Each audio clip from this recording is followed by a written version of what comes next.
If you sell your home for $1.2 million in Basking Ridge, New Jersey, here's what you really take home. I'm Jen Blanchard, team leader of the Blanchard team at Berkshire Hathaway Home Services, Fox & Roach Realtors. We're right here in Basking Ridge.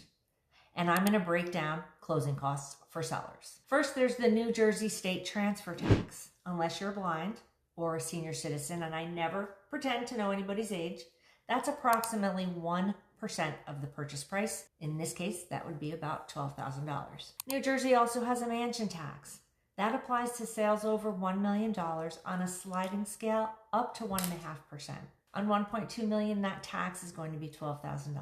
You'll spend about $2,000 on an attorney. You'll spend about $100 on township fire inspections and construction clearances. You may have to make some repairs. Hard to predict what that might be, but I would definitely put aside, maybe another 10 just in case. And then your commission.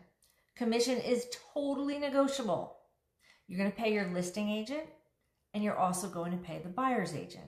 As I said, commission is strictly and always negotiable. In this case, it could be between $30,000 and $50,000, depending on who you work with and what deal you can cut. So on a $1.2 million sale, your total closing costs as a seller would be approximately $75,000, which means you're going to take home $1,125,000. Most sellers only think about commission.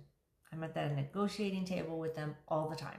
So most sellers only calculate commission and they forget the rest. Knowing your real net gives you negotiation confidence. I run net sheets for all of my sellers before we even hit the market. If you want your estimated net based on a sale, let me know. I am more than happy to offer that information to you. No pressure, ever.